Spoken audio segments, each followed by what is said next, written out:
Good evening sa inyo lahat. Nandito po tayo ngayon to review ang ating pong pinakabagong Mover S10 MD7. So kadarating lang po nito and syempre po para po ma-discuss sa inyo kung ano na po yung pinaka-latest model ng Mover S10. So kalalabas lang po nito. And first and foremost po, I would like to greet each and every one of you a Merry Christmas and Happy New Year. And we are hoping for a better 2021. Okay, so to end po siguro natin yung 2020. There's a good news for you po. May lumabas na nga po itong bagong Mover S10 MD7. So kung makikita po natin, lalo na sa mga suki po ng mga Mover, ano po, ito po lumabas na MD7 katulad po ng MD6. Okay, so may additional feature po siya at yan po ang ating pong aalamin sa review po ito. Okay, so ang una po natin gagawin syempre is to unfold ito pong ating S10 MD7. So ang gagawin lang po natin, dalawang kamay po ang kailangan natin dito. So ang isang kamay po is para po dito sa stem and then isa po is dito sa locking mechanism niya po. So ganito lang po ang gagawin, isang kamay dito nakaalalay, then ito po yung sa locking mechanism, ipipress lang po natin using the thumb. So dito po yung kamay, daliri, hindi po dito dahil baka po maipit. So press po natin and then assist po itong kamay. Yan po, and then ilabas po natin yung side stand. Okay, dito naman po tayo sa ating pong stand.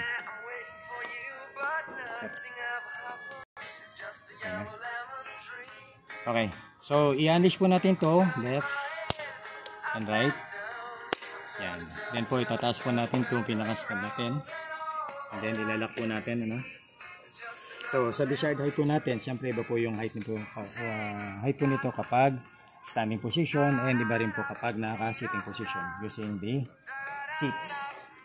So in this case po, ito po, kailangan po nakalak po natin mabuti. Yan, para secured po. Yan. Next po, ang ating pong iayos ay ang ating pong upuan. Ito naman po ito. So since naka-fold po ito, didiretso po natin itong upuan. Ayan, position. Lock po ito sa locking mechanism din niya sa stem. Yan, hindi diretso po natin. And then dito po yung pinaka-lock din niya. Press po. Ilagay po ito. Locking mechanism din niya. Secured lang po sa place. And then taas na po natin ito. Yan. So kung medyo maigpit po, i-unload na natin ito at itaas. Yan po. To the desired height po. Yan. So ilak naman po natin. Hihigpitan natin. And then ilak po dito. Yan. So in this case po, ang gagawin po natin is yung meron po siyang upuan. So ito na po. Unfolding po ng ating pong Mover S10 MD7. So ito na po, gagawin po natin is to use a physical key. Insert po natin dito. Clockwise. Yan, magta-turn on na po yan and the voltmeter. So yan po yung karga po ng baterya natin. Okay. Then since physical key po ito, i-on po natin dito sa ating pong throttle. Long press. Yan po ang naging spoiler, mga sir and ma'am. Yan po. So ibig po sabihin, ito pong MD7 natin, ang pinaka-added feature this time around, ito pong ating Bluetooth function. So ano po yung ibig sabihin pag may Bluetooth function? Pwede po tayo magpatugtog ng music using our cellphone. Connect lang po natin sa Bluetooth ng ating pong cellphone and then we're ready to ride. We're ready to hear music while riding po. So pero syempre po, muna po rin syempre, kailangan po ng safety natin. So kailangan po natin ng helmet and knee pad and the elbow pad po para secure po tayo. So baka pag na-enjoy po natin yung music medyo mawala po tayo sa wisyo. So yun lang po, pang-entertain po natin while riding kasi medyo syempre nakaka-stress din po yung mag-drive. Okay, so yun po yung pinaka-added feature po dito po sa ating MD7. Okay, so ito po, for starter naman po, ito po yung mga settings natin. So the right P settings po, no? Helpful na rin po ito para po din sa mga current user ng mga mover and using this MR100 controller po. So ganito po So sabay po natin i-press itong on tsaka yung mode. Yan. So arrive po tayo sa P03. So P03 po should be 48 volts kasi 48 volts po ang ating pong mover. Then moving around po, P06, so 10. Yan po yung size ng gulong. So naka-set na po siya sa 10. Next po is P07, 30. Yan po yung cycle count. So kailangan pong nasa 30 yan. Then ito po, yung P09 is yung sa safety mode natin. Kung gusto po natin yung safety mode na hindi po muna gagalaw si mover hanggang hindi nyo po kini-kickstart. So yun po, naka-0 po. Balik po tayo. Yan. Balik po lang natin dun sa P09.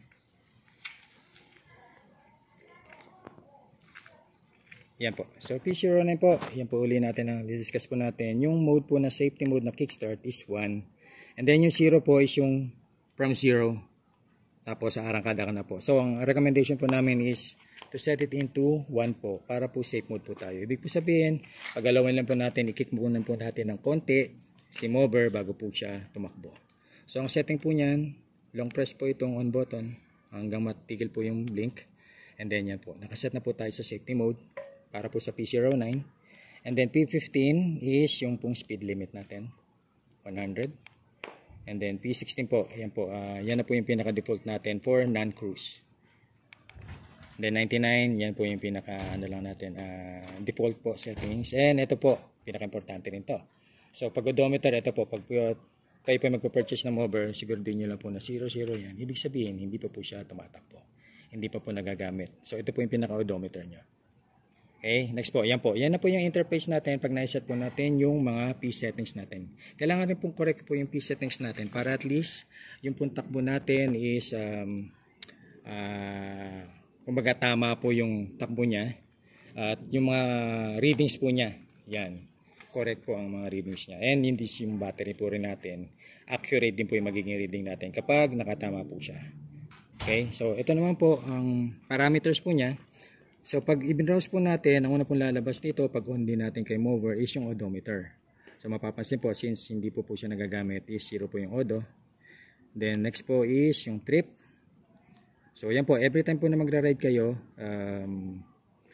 gagalaw po siya hanggang hindi nyo pa po na-i-off si mover. So ibig sabihin, lahat po ng trip nito 1 km and above, magre-record po siya kay odometer pag na-i-off nyo na po itong unit. Okay, so yung trip po magiging 0 po uli kapag in-on nyo po uli si mover. Yan, pero lahat po ng trip nyo is magre-record po sa odometer. Next po, ito po yung volt. So ang representation po niya is nandito po sa voltmeter dito. Although may variance po na konti, pero basically ang nirecommend po rin namin na reading is yung accuracy is nandito po dahil malapit siya sa susi. Okay, so kaya rin po inilabas yan is to have an accurate voltage reading kung ano po yung voltage ng pong baterya. Okay, next naman po A00, ano lang po siya, parameters lang din po siya, default. Ito po is RPM, I think. Yan, RPM po siya. Next po is yung error. Okay, ganito po nangyayari yan. Advice po namin, kapag po may na-absorban kayo nito, which is ito po brake indicator. Okay naman po siya kung nag-apply kayo ng preno and then dapat pag-release nyo po is nawawala din po siya.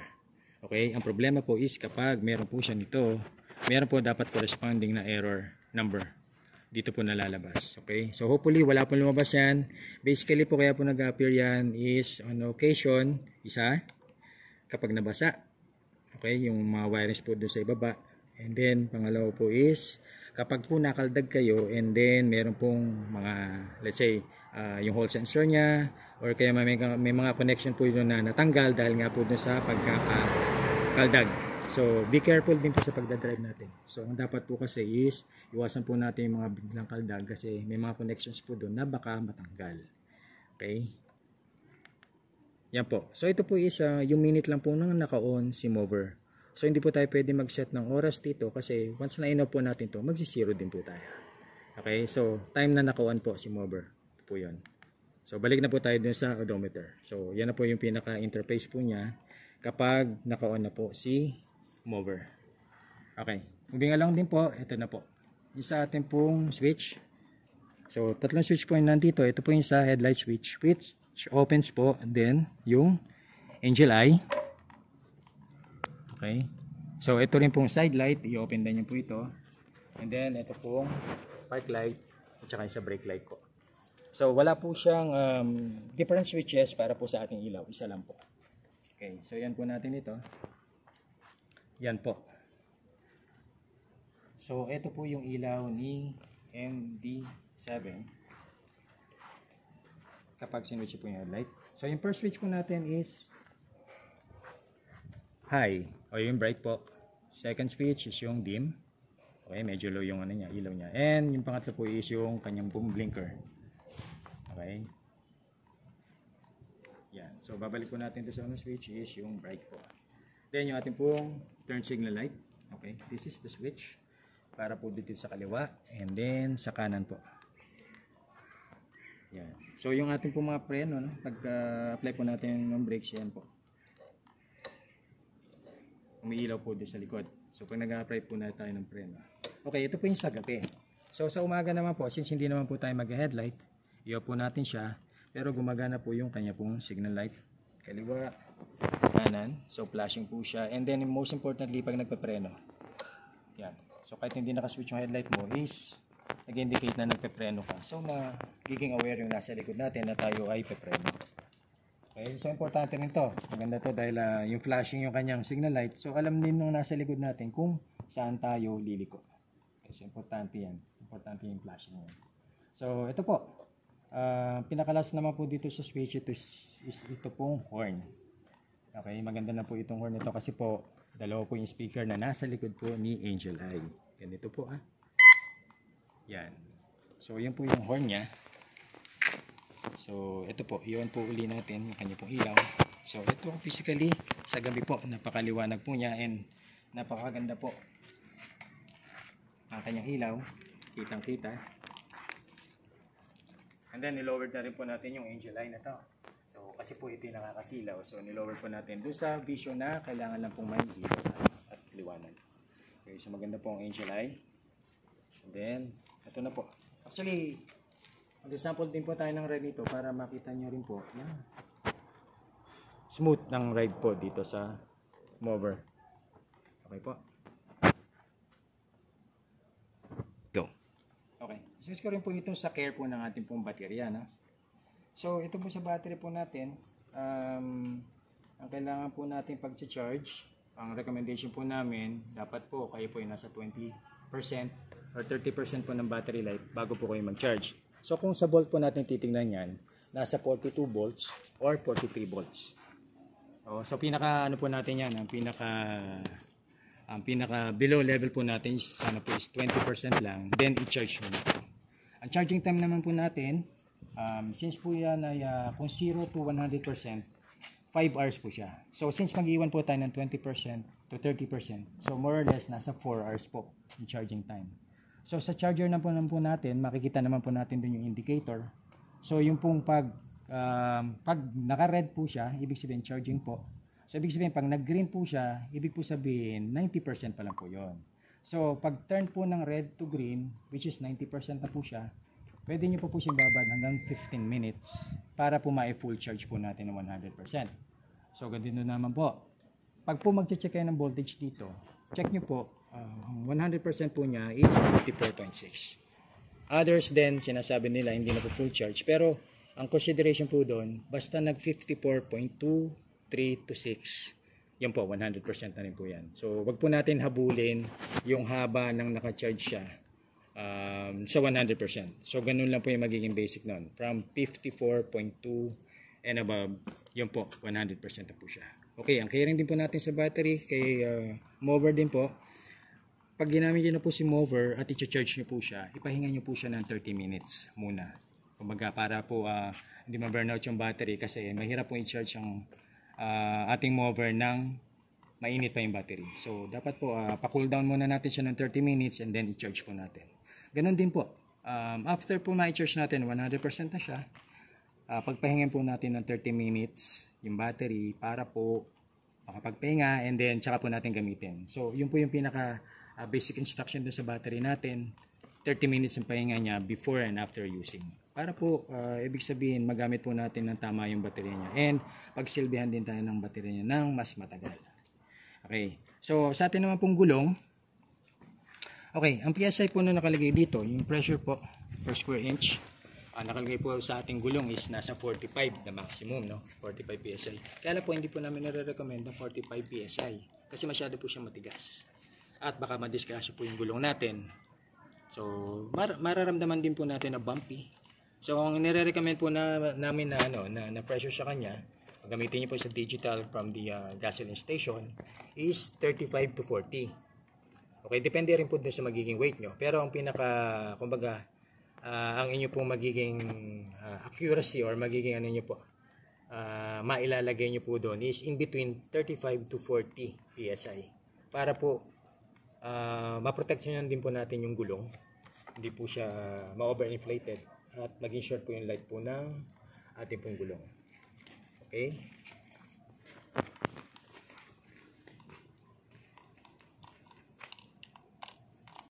So for the last topic namin pong di-discuss ngayon dito sa ating pong review is yung pong pinaka prime feature ng ating MD7. Okay? MD6, ito MD7. Ang feature niya is yung Bluetooth function. So magagamit po natin ito to play music from our cellphone. Okay, smartphone. So ito po. Ganito po yung pagsiset po natin. So from our cellphone po, i-on po natin yung Bluetooth and then find po natin si Bluetooth na nandito sa ibaba. Tsaka i-pair natin. Okay, so i-pair po natin. The Bluetooth device is connected successfully. Yeah, so ibig po sabihin, connected na po si Bluetooth. So pwede na po tayo mag-play ng music from our smartphone. So in this case po, yan, play po natin yung Lemon Tree.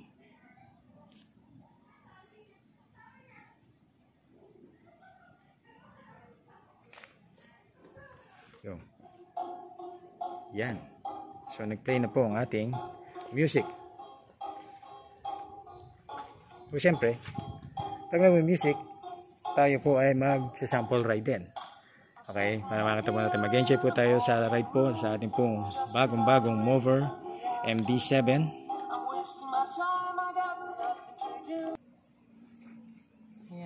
So come over. Until next time po. Okay, sa ating po magiging review. For this time naman po, ang MD7. Ito na po yung feature niya na may Bluetooth. And then, magsasample ride po tayo.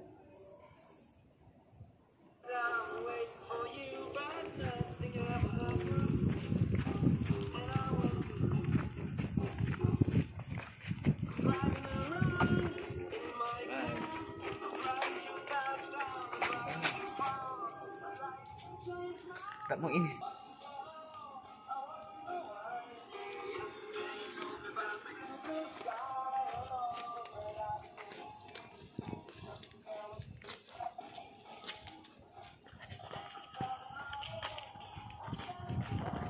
Okay.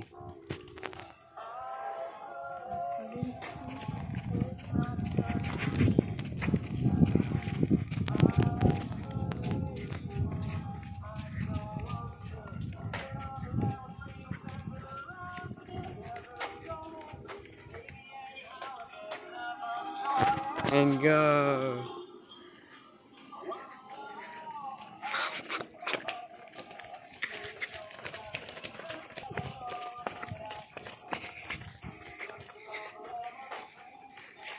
Pemasi.